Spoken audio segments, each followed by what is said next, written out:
For our first look at shaping samples in Lyrebird, let's start with a really basic setup, the one called Basic 2 Oscillator Mono. And before we look at the actual sample control, let's just quickly walk through the way the machine is set up in this case. It's about as straightforward as you could get. When I hit a MIDI key, the level goes to maximum. And this is because the envelope is set to modulate the level knobs, and it's also set to the sustain mode, and it's using the shared gate as the trigger. So in shared mode and sustain mode, the sustain knob does nothing. It just means that as long as you hold that key, it's going to be in the sustain phase of the envelope, and the attack and decay are controllable.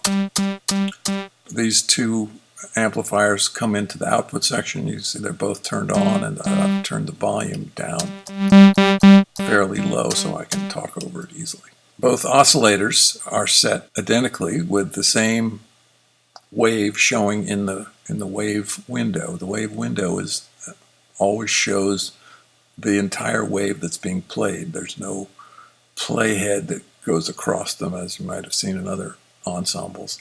It's just that wave is being played when the gate is open and the levels are up. The way they're coming into the amplifiers is set right here. In this case, the oscillator is going straight into the low pass gate 1 because it's set to do so with the source knob, which could also be set so that the oscillator 6 was coming into low pass gate 1. The other two options are mix 1 and mix 2. And over here, low pass gate 2 is set so that the oscillator is coming into this amplifier. I'm going to switch this over to self-playing so I don't have to keep tapping. To do that, switch to self and switch the mode from sustain to one-shot. Now in one-shot mode, this is all the knobs work, but you can see that we're flying through here because the attack is set. They're all set to 0. We increase the decay. That's basically the timing. We'll have that playing more slowly, I think.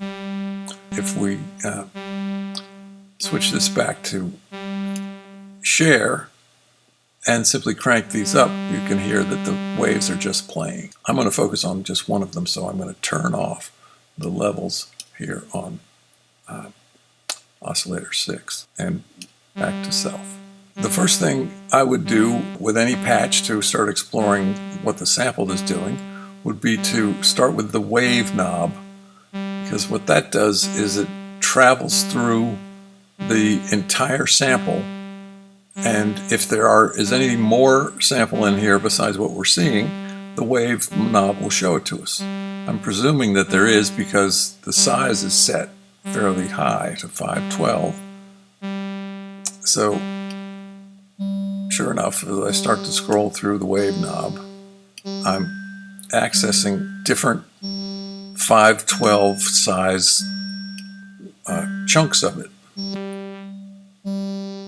So what we have here is essentially a wave table. In other words, a single large wave file that's split into many different single cycle waves, or 512 sample sized waves. And of course we could automate this, modulate it, so that we were sweeping through this. The knob to the left, called smooth, is a 2-position switch, and you could hear a slight difference. Basically what this does is rounds off the loop so that the waves and the transitions through the various waves is as smooth as possible without changing the sound of the waves any more than necessary. It's always worth a try to see whether smooth is going to make a difference in the direction you like. On the top row we have shape. What this does is basically two functions.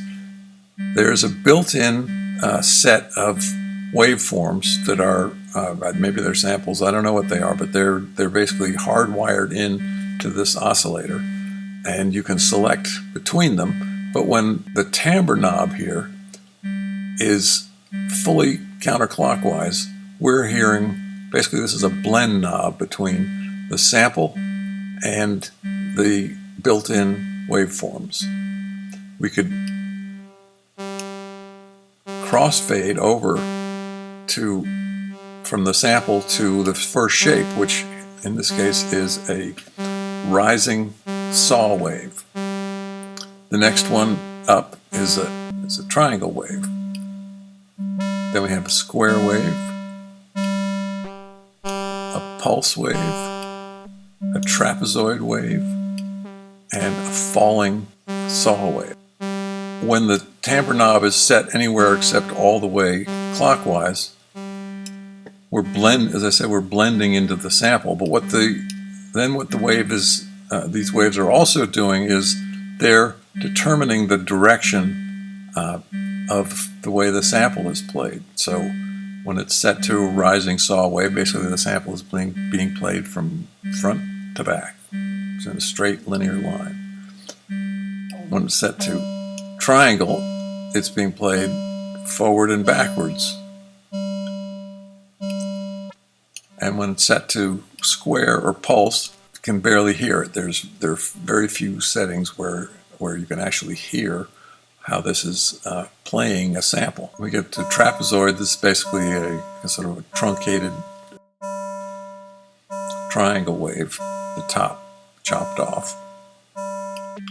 And fall is basically the inverse of rise, and in most cases I've never noticed any difference between them. Those are options for playing through the sample, just the way the window works. All the other knobs here, besides these three, divide, tune, fine, multiply, and size, have to do with the actual shaping of the wave as opposed to the playback of the wave. The wave tells us which part of the wave we're playing. Smooth tells us how the looping is being handled. Shape tells us how the wave itself is being read. And all these other knobs have to do with lengthening and shortening and tuning the wave itself. So let's go back here to the size knob. Basically this goes from 1 to 1024. And it looks like it's scrolling through the wave, but actually it's shrinking it. We have a one sample size window on it at 1, and we're gradually increasing the size of the window.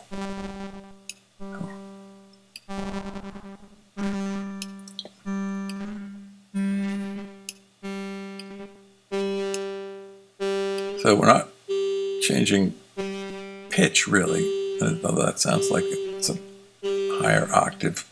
Basically, we're changing the complexity of the wave if the wave that we're changing the size on has some complexity.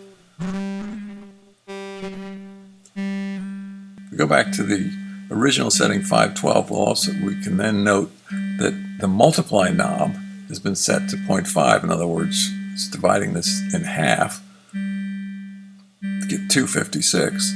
If we raise this to 1, now we're getting distinct octave shifts.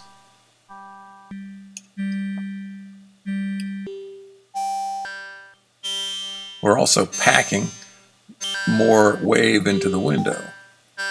So we're changing the timbre because now we can see, as we multiply this, we can see that the actual wave table, you can see the different single cycle waves that make up this wave table.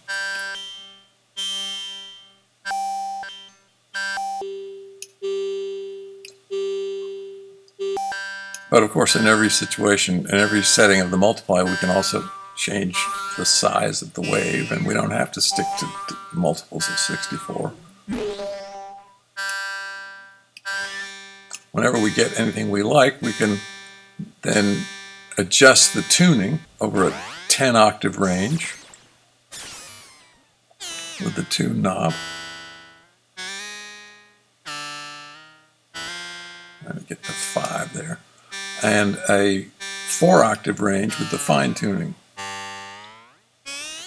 We can also change the tuning with the divide knob, which is, of course, similar to the multiply knob in the other direction, but it goes, this goes down to 0.625.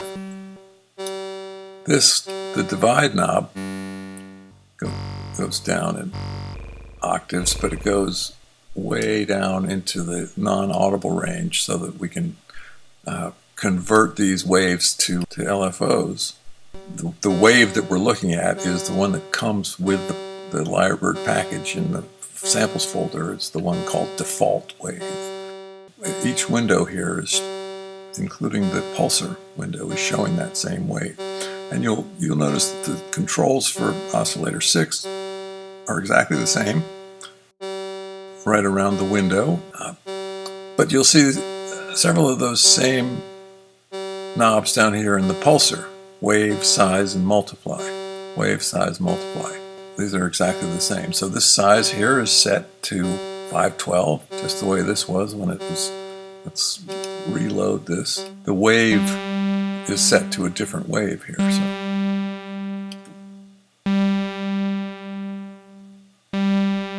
But there it is. So now we've got the same wave in the pulsar that we have in the 2 oscillators. So all 3 are playing the same wavetable. So this is all pretty basic. When you start modulating these knobs, of course, things can get unbasic very quickly. If we found ourselves looking at a wave that we didn't recognize, and my question to Matthew was, well, is there any way we can just kind of listen to the wave that's in there? Perhaps it's not one of the factory waves. Perhaps it's something that I just dragged in last time I was using this and I can't really remember what it was. Because since the waves are not stored in a sample map, they're stored per snap. There's no label on it, there's no way of actually knowing what it is, and there's no way to quickly just preview what the wave is. Or so I thought. It turns out actually there is a way to preview it, and you do it in what to me was a little bit of a counterintuitive way, but here's how it works. You set the size to 1, and you set the wave to scan through here by modulating the wave movement with the pulsar set to on mode as opposed to table mode. If we drag the modulation to the maximum here, the pulsar is, you can see the pulsar is slowly sweeping through this wave. It's doing it backwards, so if we wanted to do it in the other direction, we put the mod to the bottom and turn the knob all the way to the 1 position. So now the parts of the wave are being scanned through from left to right. Now, in this setup, what we're actually doing is scanning through this at the rate set by the pulsar time. Since we're in on mode as opposed to table mode, what the time is driving is not the sample in here, it's simply a falling saw wave. So if we increase the rate here, watch the white indicator sweeping around there. Now we're actually hearing the entire wave.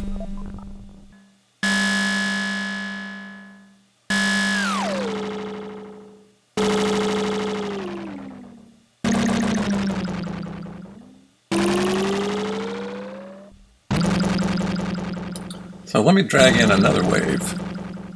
I'm going to pause this and go over here to the waves that come with Lyrebird. So let's take this FM-ish wave, drag it in here.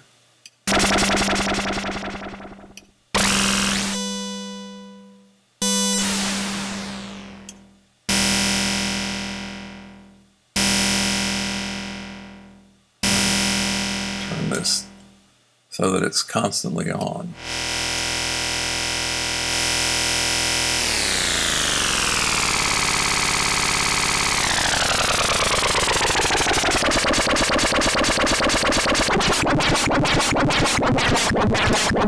when you're at size 1, all the tuning knobs stop functioning. Everything is controlled by the time here, which is the rate at which we're scanning through the wave. Of course, you don't have to stay in falling saw wave mode. You can switch to the table.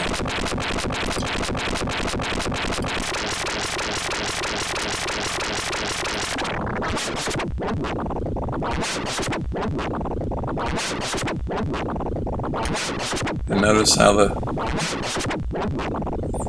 movement of the indicator there is matching the shape of this wave.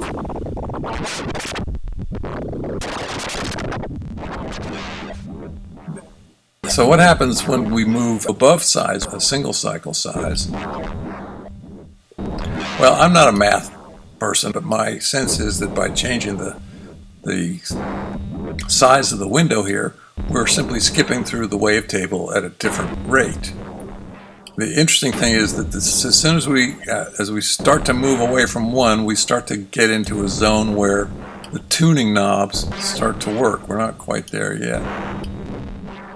Let's go to 64.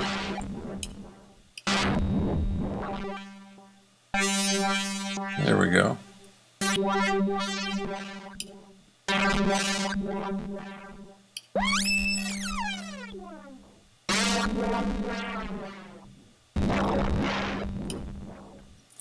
And what I haven't mentioned at all up to now is that down here in this third row, now we've got key set to be tracking the MIDI inputs of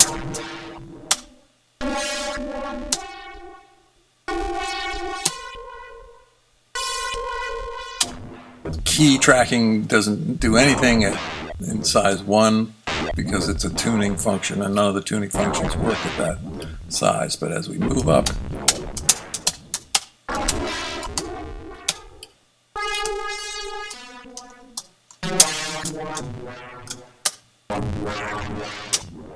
well, let's try another wave.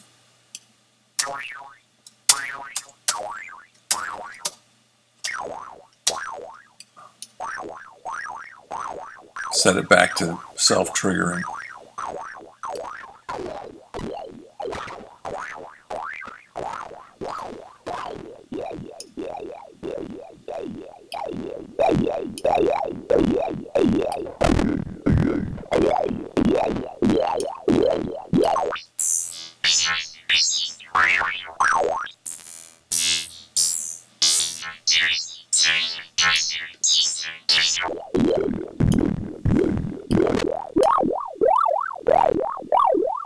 Now I've set it back to 1, and the only thing that will affect it is the time.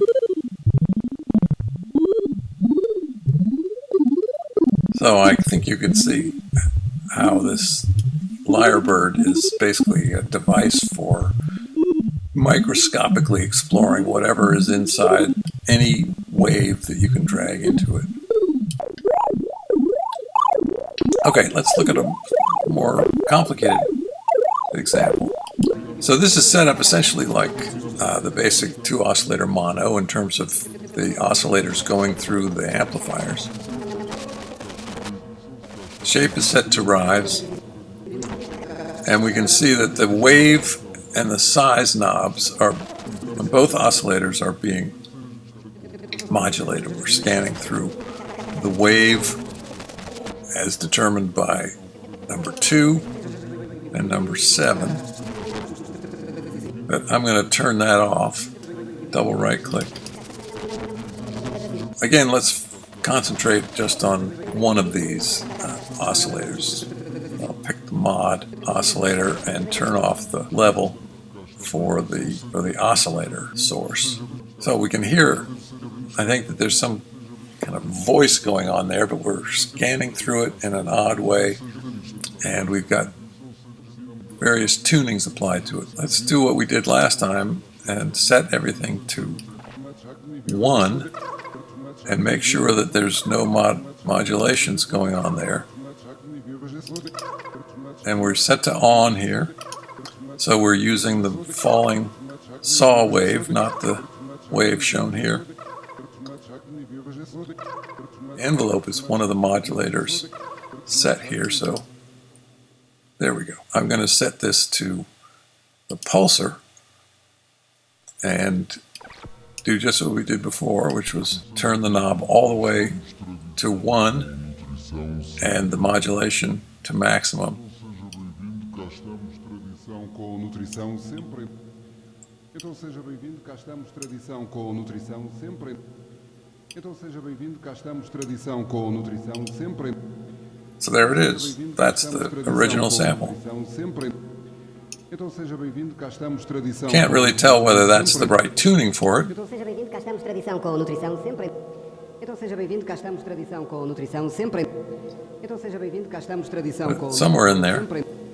Então seja bem-vindo, cá estamos, tradição com nutrição sempre. If we wanted to play this in reverse, what we would do is change the modulation and turn the knob back to 0.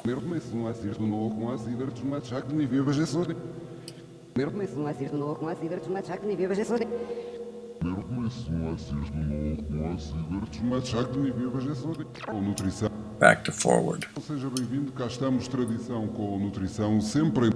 As we start to raise the size again, let's take it to 64 and see what that does.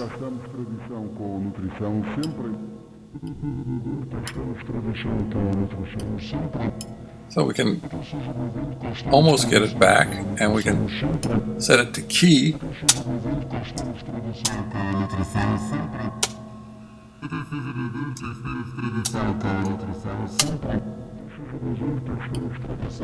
nutrição sempre. Então seja bem-vindo, cá estamos, tradição com nutrição sempre.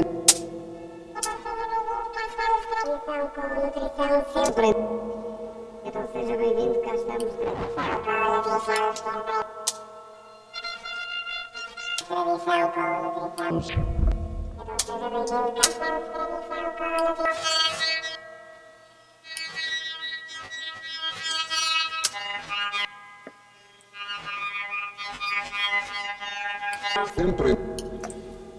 If we switch the pulsar to out of on mode onto table mode,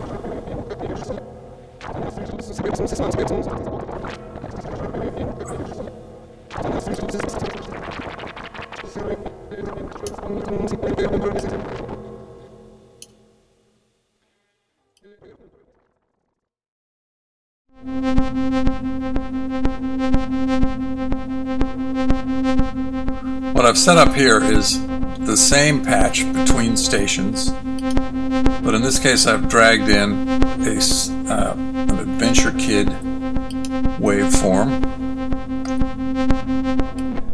so we can hear what happens with a single cycle wave shape to begin with.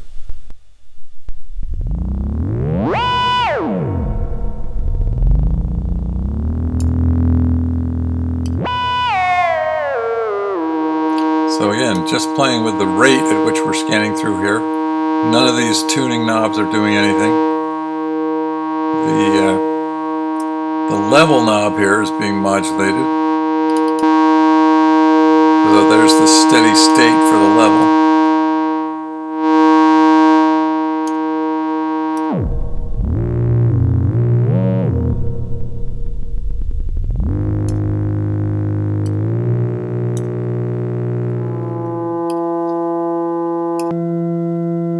What happens when we raise the size?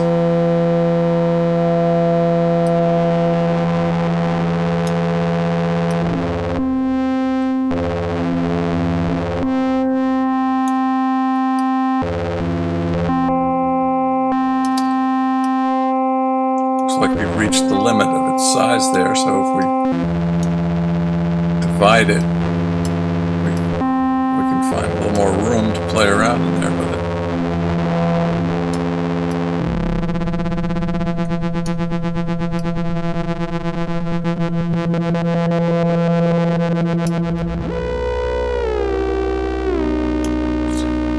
Now, since we're away from the size 1, single sample size, we can switch key mode on.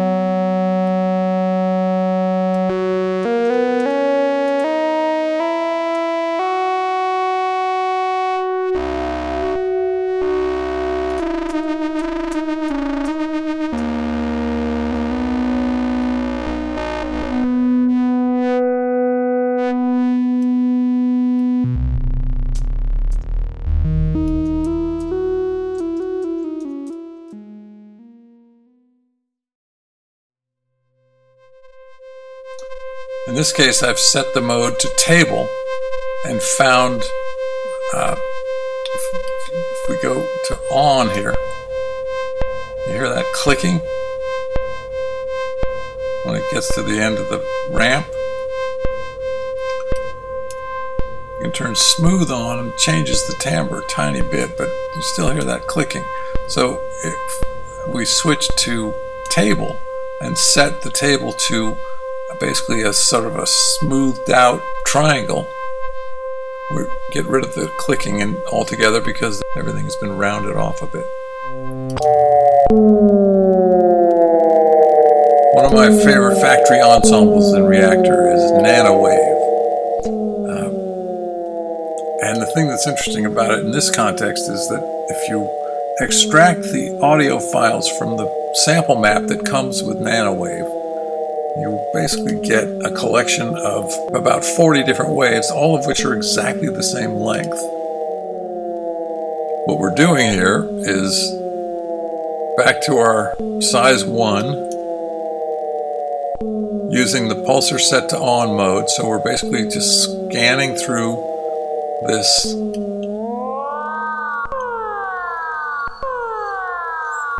quite short little waveform, so I'll drop in another one.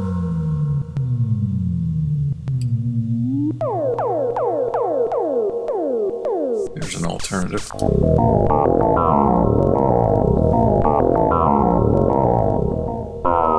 So what I've set up here is the envelope is set to 1 mode. The wave is being scanned by the pulsar.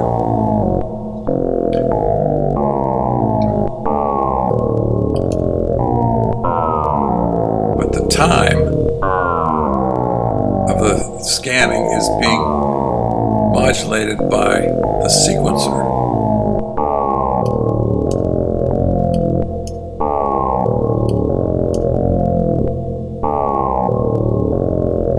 Which is being set, controlled by the envelope. So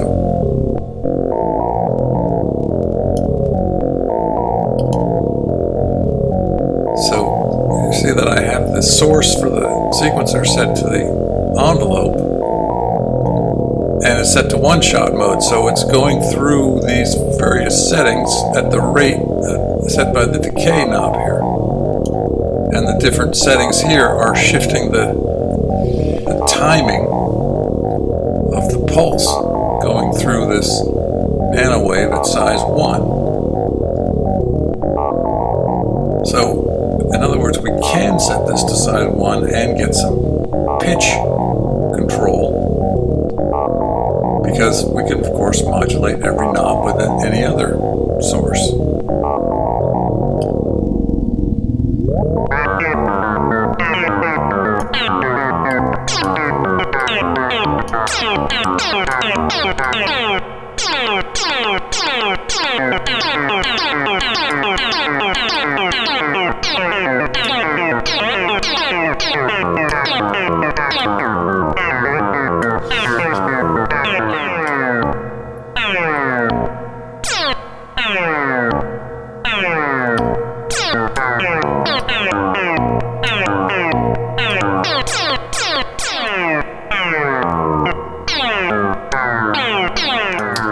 Now I'm going to switch this pulsar to table mode.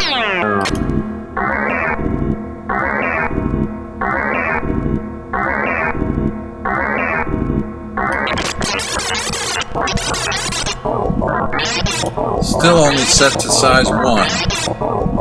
Of course, we could do this with any size wave.